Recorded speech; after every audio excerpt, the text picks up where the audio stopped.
Você pretende viajar para um país que fala espanhol e quer se comunicar de uma forma mais natural ou mais assertiva? Ou até mesmo você precisa prestar uma prova, um teste, um vestibular, ou simplesmente você quer escrever em espanhol de uma maneira correta, sem cometer erros gramaticais ou coisas do tipo? Fala galera, meu nome é Renan e no vídeo de hoje eu vim trazer aqui para vocês 5 dicas de gramática importantíssimas do espanhol. Então essas dicas são principalmente para brasileiros, justamente porque a gente se confunde muito com a gramática do espanhol por levar em conta a gramática do português na hora de pensar, de construir frases em espanhol. Muitas vezes as regras gramaticais elas vão ser bem parecidas ou até idênticas, mas tem situações em que as regras são diferentes, então a gente tem que ficar ligado nisso se a gente quer aprender o espanhol. Então se você gostou do tema do vídeo, já deixa o like, comenta aqui embaixo outros temas que eu posso trazer aqui para o canal e compartilha esse vídeo com amigos que querem aprender o espanhol, seja questão de gramática, pronúncia, outros temas. A gente tem vários vídeos aqui no canal bem legais sobre aprender espanhol, sobre aprender inglês, sobre aprender idiomas no geral. E se você quer aprender tanto inglês quanto espanhol nesse ano de 2024, dá uma olhada aqui na descrição do vídeo do método RRSLG do Pedro Galvão, onde a gente tem um curso de inglês estruturado do básico ao avançado com módulos bônus e agora com a novidade, a gente também vai lançar um curso de espanhol na seu idioma dentro do método RRSLG.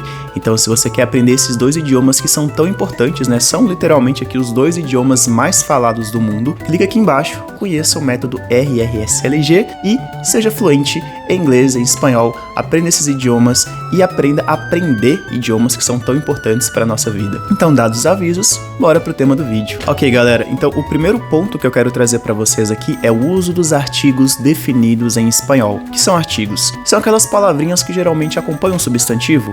No português a gente tem o, a, os, as, entre outros. No espanhol nós também vamos ter aqui artigos, que vão ser el, la, los, las e assim sucessivamente.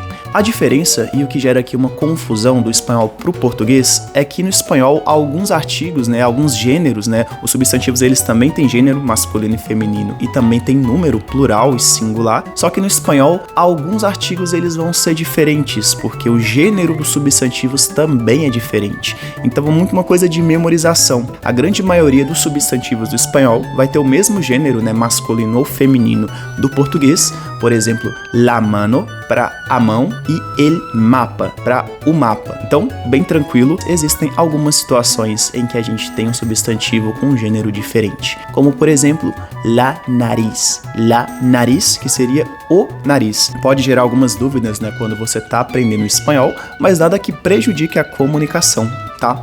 Um outro exemplo disso é a palavra do. No português eu tenho a dor, que é feminino. No espanhol eu vou ter el dolor, que é masculino. Tem algumas situações interessantes também, que são palavras aqui que vão receber um artigo específico, mas em contextos culturais, em países e regiões específicas, eles recebem outro artigo.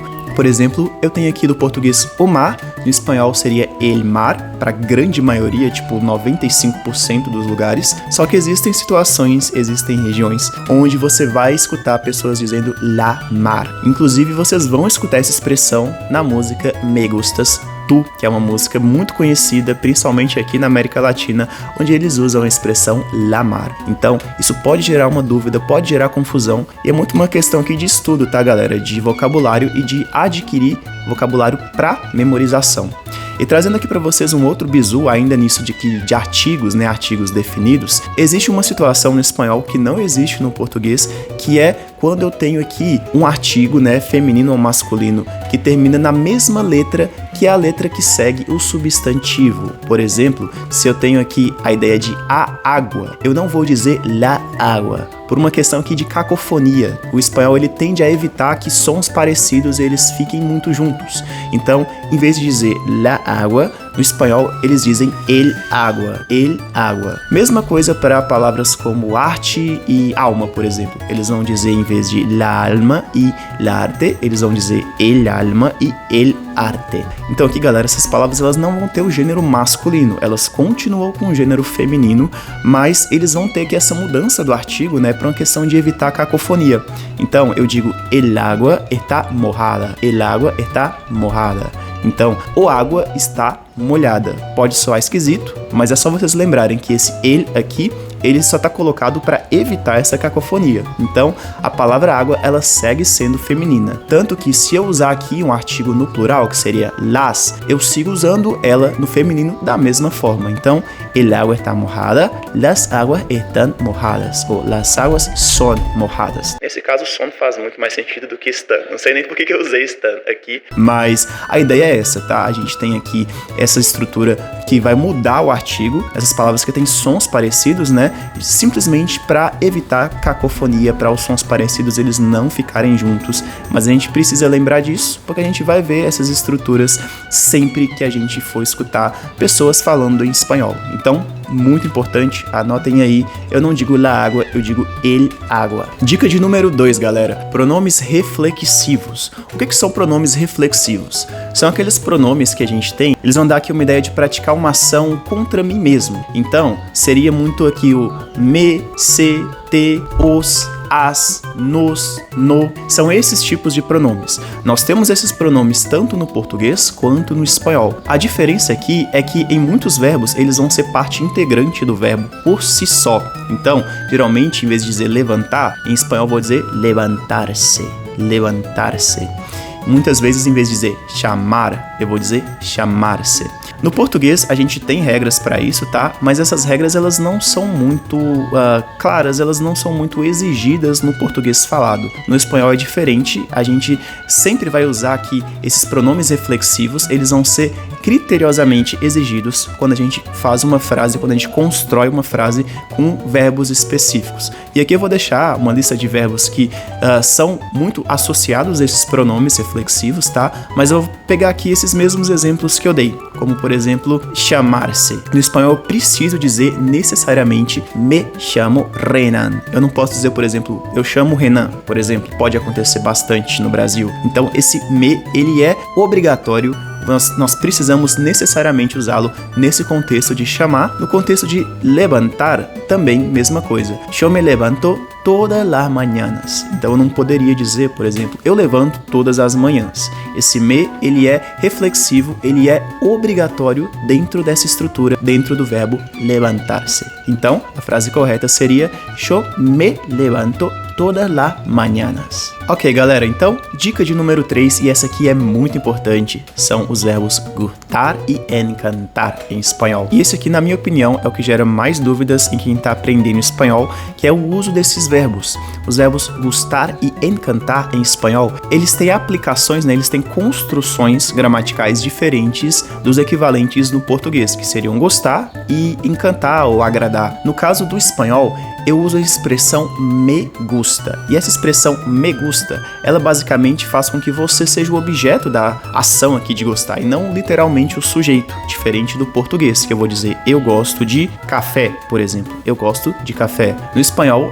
eu vou utilizar a expressão me gusta el café. Ou seja, o café é gostado por mim, basicamente. Então tem essa diferença aqui. É difícil explicar essa estrutura, né, essa construção gramatical do espanhol para o português, mas o que vocês precisam entender é o uso da estrutura. Me gusta, mas o objeto do seu gosto. Então, me gustan los juegos de fútbol.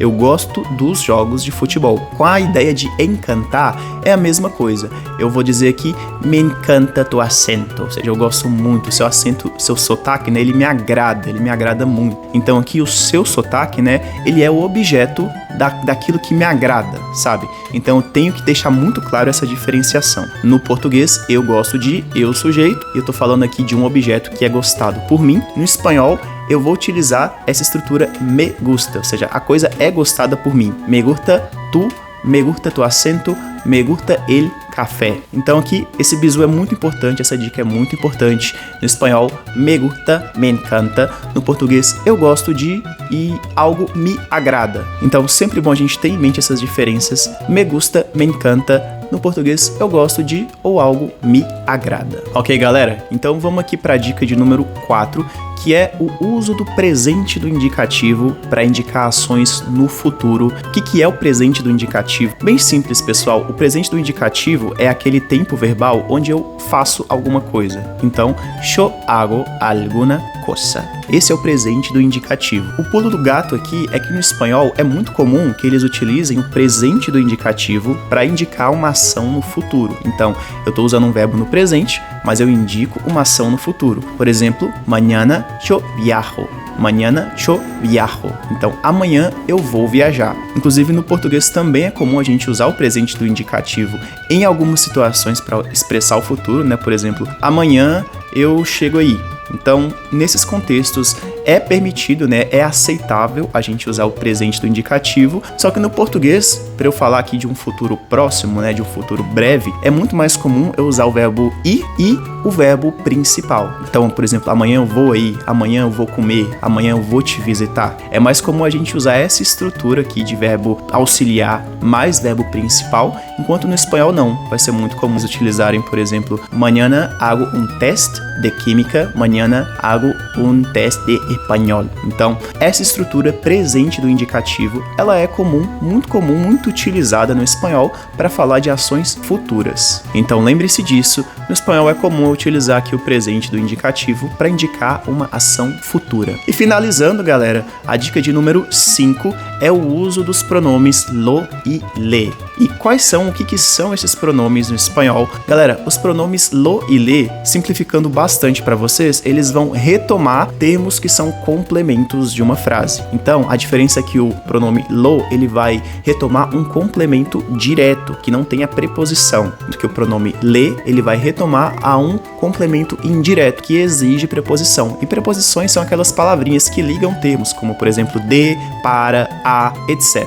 O que pega aqui é que no português a gente também tem essas estruturas, né? A gente também tem o e lhe, que são aqui os pronomes equivalentes, né, ao lo e ao le do espanhol. Só que no português é muito mais comum a gente usar indistintivamente esses pronomes. Então, é muito comum você ver a pessoa falando eu lhe dei um presente, eu o dei um presente, ou até mesmo eu dei um presente pra ele, que é até mais comum a gente ver bastante. Enquanto no espanhol, não. Esses pronomes, eles têm que ser usados rigorosamente para substituir complementos diretos pro lo e complementos indiretos pro le. Então, por exemplo, aqui a frase yo vi un perro en la calle. Então, eu vou dizer yo lo vi en la calle. Lo vi. Esse lo, ele tá substituindo o perro, o cachorro. Então, yo lo vi en la calle. Eu tenho lo para substituir um complemento direto. Enquanto o le, ele vai ser, por exemplo, para aquelas frases que tem uma preposição, que sejam complementos indiretos. Como, por exemplo, yo di un regalo a mi novia. Yo di un regalo a mi novia. Eu tenho aqui um a antes de mi novia. Então, se eu vou substituir essa estrutura, eu vou dizer yo le di un regalo.